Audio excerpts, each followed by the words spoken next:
الشيطان الرجيم بسم الله الرحمن الرحيم قد أفلح من تزكى وذكر اسم ربه فصلى صدق الله العظيم. پر رمضان المبارک کې روجې سره چې څنګه خلک زکات ورکوي چې د دې اجر زیات وي، نو دا شانته یو حکم پکې د سرسایم دی. د دې ورکولو سره اجر هم ملاویږي او فایده هم ډېره زیاته وي. انسان ډېر عاجزه دی، د نه په دې روژه کې کمی کوتاهیانې شوي وي، روژې سم طریقې سره نه وي نیولي، غیبت یې پکې شوي وي، اضافي خبرې تې پکې شوي وي. د سرسایي د ادا کولو سره الله دا کمی د دې پوره کړي. دویمه فایده دا ده چې کم غریبانان مسکینان وي هغې په دې خوشحالۍ کې شامل شي. د سرسایي حکم امام شافعي او امام احمد بن حنبل رحمت الله علیه په نس باندې فرض دي، چې د دې ورکول په هر چا باندې فرض دي. امام مالک رحمت الله علیه وی سنت مؤکده ده، او امام ابو حنیفه رحمت الله علیه فرمایي وی یره ورکول چې کم دی د عمل په اعتبار سره خو فرض دي، خو اعتقاداً دا واجب دي. نو هغې دا حکم کړی دی. مشکات شریف کې حدیث راځي، یو صحابي دی منډې وی او لګیا دی دا وی الا ان صدقة الفطر واجبة على كل مسلم. آیا تاسو ته پته نشته چې په هر یو مسلمان باندې صدقه فطر واجبه ده؟ عبدالله ابن عمر رضی الله تعالی عنہ نے یو حدیث نقل لے صدقه فطر بارے کی. عبداللہ ابن عمر سے فرمائی فرض رسول اللہ صلی اللہ علیہ وسلم زکاة الفطر صاعا من تمر او صاعا من شعیر علی العبد والحر والذكر والأنثى والصغير والكبير من المسلمين وأمر بها أن تؤدى قبل خروج الناس إلى الصلاة. حضور پاک دا فرض کړی دی چې دا کجورونه او دا شانته دا جوارونه صدقه فطر ادا کې، او پس وړوکی باندې، لوی باندې، آزاد باندې، غلام باندې، پټولو باندې دا فرض کړی شوي دي چې دی به صدقه فطر ورکوي. او وخت یې څه شی دی؟ وی قبل خروج الناس الى الصلاة، چې د اختر مونځ لځي د هغې نه مخکې دا ورکه. نو د دې نه مخکې ورکول په دې باندې په انسان میدان لازمیږي. او د حضور پاک حکم مونږ دپاره داسې دی چې لکه څنګه الله حکم کوي، ځکه حضور پاک د خپلې وینا نه کوي، خپله هغه د الله حکم سره خبره کوي. الله تعالی په خپله فرمایي یا ایها الذین آمنوا اطیعوا الله و اطیعوا الرسول، چې د الله اطاعت کوئ، د پیغمبر اطاعت کوئ، دا په مونږ باندې لازم دی او د فرض حکم لري. او بله خبره دا ده چې دا کم آیات مې وویلو قد افلح من تزکا، وی کامیاب شو هغه خلک چې کم خلکو ځان پاک که. علامه ابن جوزی رحمت الله علیه د ابو سعید خضری رضی الله تعالی عنہ نه روایت نقل کوي، هغه وی د دې نه مراد من اعطى صدقة الفطر، چې چا صدقه فطر ورکو نو هغه د دې نه مراد دی من تزکا نه. علامه قرطبی رحمت الله علیه وی د دې نه مراد چې کم دی سرسایه ده، چې کم سړي سرسایه ورکو نو هغه پاک شو، الله تعالی وی کامیاب هم شو، پاک هم شو. بل حکم دا دی، امام بیهقی رحمت الله علیه د عبدالله ابن عمر رضی الله تعالی عنہ نه روایت نقل کوي، هغه وی دی نه زکات الفطر مراد دی، د فطر صدقت نه مراد ده. امام نافع رحمت الله علیه وی عبدالله ابن عمر صاحب دا هغه استاذ دی، وی عبدالله ابن عمر صاحب به ما نه تپوسو کوي صدقه فطر دی ورکړې ده؟ وی چې نه به مې ورکړې، راته چې اوس پاسه منډه که زر ورکه شابه. د دې داسې سخت حکم دی. حدیث کې راځي بل عبدالله ابن عباس رضی الله تعالی عنہ نه روایت دی، وی حضور پاک دا په مونږ باندې فرض کړی دی. څه وجې نه؟ لصیام من اللغو، په روژه کې سړي نه لغوه خبرې کېږي، فضول خبرې کېږي. والرفث وطعامة للمسلمین، وی د فضول ګویه خبرې پکې کېږي، بې حیایه خبرې پکې کېږي، او په دې کې د مسلمانو فقیرانو مسکینانو دپاره خوراک او خوشحالي ده. او یو حضور پاک وی چې د مونځ نه مخکې ورکوي وی چې چا د مونځ نه پسته ورکا یؤد الصلاة فهي صدقة من الصدقات او که مونځ نه بعد ورکه بیا داسې ده چې څنګه عامه صدقه ورکې د صدقې فطر هغه اجر بیا هغه شانتې نه میلاویږي. او په دې کې حضرت حسن بصری رحمت الله علیه فرمای ان الصدقة الفطر كسجود الصلاة كسجد سهو للصلاة وی د دې حکم داسې دی وی چې څنګه سجده سهوا کې مونځ کې سجده سهوا نه چې په هغې کې انسان خطا شي سجده سهوا وکړي نو الله دا کمې د دې مونځ کمې په دې سجده سهوا پوره کړي. وی چې روژه کې انسان خطا شي وی داسې دی چې کله دا صدقې فطر ورکوي وي د هغه کموالی الله په دې سره پوره کړي. فایدې څه شی دي؟ فایده دا ده چې فقیرانو سره به احسانو کې د دې ضرورت به پوره شي. لس فایدې دي. دویمه ده چې دی به د خلکو نه سوال کولو نه منې شي. فقیران خو هر چا پسې نښتې سوال نه کوي چې صدقې فطر دې ورکړه نو مال به ورسره لګ راشي نو سوال به بیا نه کوي. بل حکم یې دا دی بل فایده یې دا ده چې تا سره به په خوشحالۍ کې شامل شي.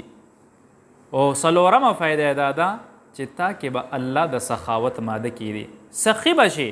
او حضرت علی صاحب فرمایي وی بعضې وخت کې د سخي سخاوت هغه جنت ته داخل کی. بله فایده یې دا ده چې مسلمانانو سره همدردي او محبت دې سره راځي. او بله دا چې انسان کم لغویات ګناهونه ترې کړي هغې نه الله پاک کی. او بله فایده یې دا ده چې الله نعمتونو شکر انسان ادا کی. دا لویه خبره ده. او مال سره د انسان پړه کې محبت ختم شي او د دنیا چې کومه فانی د هغه په زړه کې دا راشي چې یاره نن دا مال لاړو سبا به زم داسې روان یم. صدقې فطر واجبه ده نو د دې وجوبیت سره د انسان زړه نه د اخرې وځي. او بل الله تعالی دله توفیق هم ورکړي د نور مال ورکولو او په دې ولا اجر هم ورکړي. دا څومره لوی فایدې شوې ده دې. خبر لا ده لس نعمتونه دي چې هغه صدقې فطر سره ملاویږي.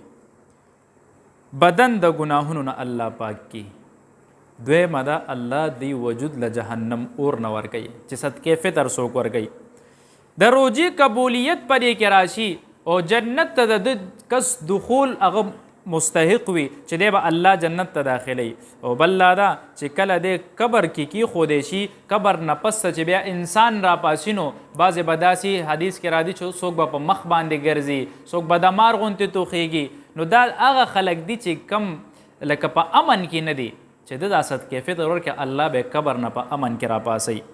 نیک اعمالو وزن به زیاتیږي او چې په دې کال کې د څومره نیک اعمال کړي الله هغې له قبولیت ورکړي. او د قیامت په ورځ به د حضور پاک شفاعت دې کس ته ملاویږي. او بله ده پل صراط باندې به په بهترینې طریقې تیریږي او الله به د ده نوم د شقي او د بدبختو خلکو نه کاږي په نیکانو خلکو کې به داخل کړي. حدیث کې راځي مسند حدیث ته اما غنیکم فیزکیه و اما فقیرکم خیرا. حضور پاک فرمایي چې کم غنیان خلک دي مالدار خلک دي وي هغې دپاره دا حکم دی چې دی به پاک شي دې سره. او چې کم غریبانان صدقې فطر ورکړي وي د دې دپاره به الله په دې کې برکت کیږي. مخکې کال به داسې راځي چې الله به دې مالداره کي او په دې کې د غریبانانو حق خامخا دی. په یو روایت کې راځي وی الله بعضې وخت کې چاله مال ورکي او وی په ده باندې لازم کې چې د پلاني له به هم حق ورکې دی مال کې مثلا زکات به ورکې واجبات به ورکې صدقات به ورکې. خو وی که دې سړي چېرته د دې حق ادا نه کو وی الله هغه د هغه مال اوچت کي. وی نور داسې خلک را پیدا کړي چې فقرا وي او زړې صدقاتو ته کېږي خو هغې سره مال نه الله مال هغې ته حواله کړي. او په دا خو الله ته څه ګرانه نه ده. څومره مالداره خلک دي هغې الله فقیران کی او څومره فقیران دي الله والا مال او دولت ورکي. په دې کې یو واقعه ذکر کوي. شهاب الدین محمد بن احمد شبهي رحمت الله علیه یو مالداره سړی و. هغه مالداره سړی داسې و چې بخیل و ډېر چاله به یې څه نه ورکول. یو ځل کور کې ښځې سره ناست دی ښایسته خوراک کیدی کې یو فقیر راځي او فقیر ورته وایي لږ خو څه راکه. دی په غوسه وروته وي څوک د نه خوراک نشي کولی ډېر زیاتې بېعزته کو. فقیر ناامیده لاړه نو څه وخت پس په ده باندې الله فقدان راوستو. غریب یې کو داسې غریب شو چې د ښځه نشو ساتلی هغې له طلاق ورکو. نو بیا د ښځې چې عدت پوره شو بل چا سره نکاح وکړه. نو دې کې لږه زمانه تېره شوه نو د کور ته یو فقیر راغو دروازې واله دا ښځه اوس د دویم خاوند سره ناسته د ښکلې خوراک کوي. نو دا ښځه ورته وایي ای سړیه وی دا ښسته خوراک به د فقیر له ورکو خیر دی موږ به دا نور وخورو او ډېره ښه خبره ده اوچتې کو فقیر له ورکو ښځه راغه سوچ کې ناسته ده او وی یاره عجیبه حالت مې وکړو وی څه چل دی ویره وی ما سره یو واقع شوې ده یو فقیر راغلی او زه مخکې خاوند سره ناستم او هغه خاوند مې هغه بېعزته کو او فقیر لاړو په موږ فقدان راتلو هغه ماله طلاق راکو نن مې په خپله دروازه هغه خاوند وکتو چې فقیر دی دا سړی ورته وایي د دې نه عجیبه خبره درته وکړم چې کوم فقیر د دروازې ته راغلی او هغه زه وم الله هغه نه مال واخیستو هغې قدر ونه کو هغه مال الله مال راکو نو صدقات او چې ګوره روایت کې راځي حضور پاک وی دو شیزونه په مؤمن کې نه جمع کیږي یو په هغې کې بخل دی او یو سوء خلق دی بد اخلاقي وی دا د مؤمن شان نه دی او روایت کې راځي السخي قریب من الله و بعید من النار وی سخي سړی الله ته نږدې وي او وی د جهنم د اور نه لري وي ګوره دا دنیا خو فانی ده مسلم شریف کې راځي یو روایت دی یقول العبد مالی مالی یو سړی وایي زما مال زما مال حضور پاک فرمایي و انما له من ثلاث وی د دپاره درې شیزونه دي په دې مال کې ما اکل فافنا وی چې څه د وخوړو د ده وجود کې فنا شو ختمه شوه دا د مال دی بل وی او لبس فابلا وی کپړې ځان له واغېستې وای چولې وي د ده په وجود زړې شوي دا د مال دی حضور پاک فرمایي او اعطا فقتنا او یا د چاله ورکوي هغه د دپاره ذخیره شوه نو وی دا د دپاره مال دی ما سوا ذلک فهو ذایب وتارکه الناس وی چې د دې نه اس علاوه څه دي وي هغه د نه اسم راوان دي او وی چې څه دي یا به پکې ورثاو ته پرېږدي یا به چا ته پرېږدي وی مالی نشته چې ته وایې زما مال ابدا نه فنا شي نو حکم دا د صدقې فطر په چا باندې واجبېږي یو خو هغه کم سړی صاحب نصاب وي د زکات صاحب نصاب د ده دپاره شرط دا نشته چې یاره دی پیله نه مالداره دی که د اختر په ورځ باندې هم دی مالک شو د تقریبا اوس 75,000 روپۍ راځي د 52 تولې چاندی قیمت که دی د دې مالک شو نو په ده باندې زکات واجب دی دی به ورکوي یا 19 تولې سونه چا سره وي په هغه باندې هم زکات واجب دی که یو ماشوم مالداره دی هغه سره 75,000 روپۍ خپل ملکیت کې دي یا چېرته کور کې ولا والدینو حصه ایښې ده نو په دې ماشوم باندې هم واجبه ده دی به ورکوي که د ده طرف نه والدینو یا چا ور نه که بلوغت نه پس هم د ده ذمه فارغه شوې نه ده دی به دا ورکوي د اهل و عیال د طرف نه او کور کې چې د کور مشر هغه هم د هغه طرف نه ورکولی شي د سرسایي مقدار چې دی امام طحاوي رحمت الله علیه د سعد بن مسبب رضی الله تعالی عنه نقل کوي وی د حضور پاک د عمر صاحب د حضرت ابوبکر صدیق صاحب په عهد کې د هغې په وخت کې په کم 2 سیره د غنم به یا به اوړه به ورکول غنم او اوړو یو قیمت دی هغه به ورکې او بله علم الفقه کې لیکلی دي وی چې د مالداره سړي فطرانه د هغه په قدر ده چې دی څومره دی مالداره دی هغه عمره به ورکوي مثلا اوس د جوارو قیمت هغه به ورکوي یا د کجورو اخره کې درته هغه قیمتونه ویم چې څه قیمتونه دي بله دا ده د هر ځای د سرسایي خپل اعتبار دی اکثریت دا خلک تپوس کوي اوس یو کس په سعودي کې دی هغه د هغه ځای قیمت ته ولګوي مطلب مثلا هلته کې کجورې 100 روپۍ کیلو دي نو د هغې قیمت ته ولګوي یا غنم جوار څومره غنم څومره یا کشمش څومره د دې اعتبار دی وکړي د هغه ځای قیمت اعتبار سره دی ورکړي نو په دې اعتبار سره علما وی دا د دپاره افضل ده چې فقیر ته به فایده ورسي په دې کې مقصد هم دا وي چې موږ سره په خوشحالو کې فقیر شامل شي او که هغه د دې ځای کسانو ورکوي مثلا پلار هلته دی بچي دلته دي نو که د دې ځای هم ورکه هم صحیح ده خپل هم د دې ځای ورکه هم صحیح ده دا د امام محمد رحمت الله علیه کول دی خو که هغه ځای ورکه نو په هغې کې فقیر ته فایده ډېره زیاته ده د ورکولو وخت داسې ده چې د اختر د مونځ نه مخکې به ورکې که بعد کې دې ورکه دا به یو عامه صدقه شي او په دې رمضان کې هم ورکولی شي کم کسان روجې نشي نیوی بیماران وي داسې دایمي مرض کې چې هغې ته پته ده نشي نیوی هغې دې هم صدقې فطر مقدار د یو روجې ورکي الله به د دې نه د کفارت نه قبوله کړي سرسایه چا چاله ورکولی شي په رد المختار کې یو قول راځي هغې وی یره بهترین صدقه هغه ده التصدق علی الفقیر العالم افضل من التصدق عن الجاهل وی صدقه فقیر عالم لورکول بهتر دی په نسبت دا فقیر جاهل که عالم لدی ورکا او هغه مستحق وي د صدقې فطر نو هغه به پې د دین کارو کې نو تا ته به پکې د هغې اجر ملاویږي فقیر مسکین لورکولی شي او بل دا ده پلار له نشي ورکولی، نیکه له نشي ورکولی، غور نیکه دې څومره درنه په نسب کې اوچتې هغې له نشي ورکولی، او یا بچي نه ستا اولاد کې چې سره روان دي له نشي ورکولی، رور او خور لم ورکولی شي چې هغه غریبانان وي. او اکثر علماوي افضل صدقه فطر یا افضل صدقه هغه ده چې کم ته رور له ورکي یا خور له ورکي، هغې وجه دا ده چې هغې مستحق هم زیات او دې سره صله رحمي هم راځي. امام له په اجرت کې نشي ورکولی چې یاره امام مې په تنخواه ساتلی دی صدقې فطر به راغونډ کو، دا به امام له په تنخواه کې ورکو. که امام له ورکه اجرت دی ادا شو د ټولو خلکو صدقې فطر دی خراب کو، هغې به دوباره بیا ورکوي. مالداره سړی که امام وي او مالدار وي هغه هم نشي ورکولی، که هغه له چا ورکه نو د هغې صدقې فطر هم ادا نه شوه. کوشش دا کوئ چې هغه له خواله ورسره کې په نور څه کې وکړو، همداسې صدقاتو کې وکړه او صدقې فطر غریبانانو له ورکه. بله مسله دا ده چې سید له نشي ورکولی. کم سړی د حضور پاک په نسب کې را رواني سیدي په هغې باندې صدقه حرامه د حضور پاک فرمایلی دی، هغې له صدقه نشي ورکولی. او که ډېر زیات غریبي هغې له علماو یو هیله ایښې ده، یو غریب سړي له هغه پیسې ورکه چې یاره دا پیسې والا او ته خپل طرف نه د سره یو احسان وکړه، که ده له ته ورکې بیا د هغه خوښه ده، که ورکوي وله هم هغه ته اجازت دی او که نه ورکوي هم ورته اجازت دی.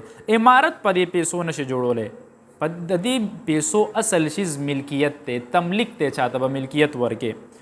سرسایي سره قرض نه معاف کیږي، مثلا په چا مې قرض دی او زه ورته یم یاره هغه سرسایي کې حساب شو، نه صورت به یې داسې جوړی چې پیسې به هغه له ورکړي، هغې د دې مالک جوړ شو، بیا ترې ورشه قرض ترې نه وغواړه، خو ډایرکټ به ورته نه معاف کړي، یو سړی به د دې مالک جوړی.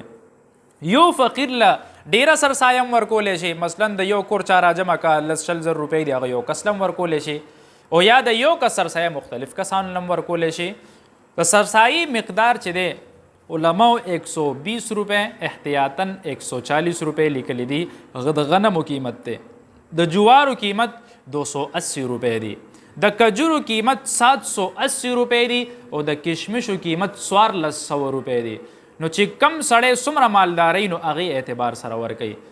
دومره خو غریبانان هم نه دي دا کسان، نه مونږ یو چې یو نیم سل روپۍ هم نشو ورکولی، دومره ولې ورکړي چې فقیر ته فایده ورسي. د دې وجه څه ده چې یاره مونږ په دې کور کې بچو له ښکلې جامې هم وروړو، ښایسته ډوډۍ خوراک هم وله وروړو، او د فقیر بچي وګوري هغې د شرمه د وجې نه بیا جومات ته هم نشي تللی، بچي بهر هم نه پرېږدي، فریادونه ورته کوي چې زما نشته او د دې نورو شته. نو په دې باندې الله تعالی تا نه دا مال اخیستیم شي، نو د فقیر له ورکړي، که اوس نه چاله ورکولی شي نو هم بهتره ده، او که د اختر د مونځ نه مخکې ورکړي هم بهتره ده، خو که اول ورکړي نو فایده پکې زیاته ده چې هغې هم تا سره په دې خوشحالۍ کې شامل شي. واخر دعوانا ان الحمدلله رب العالمین.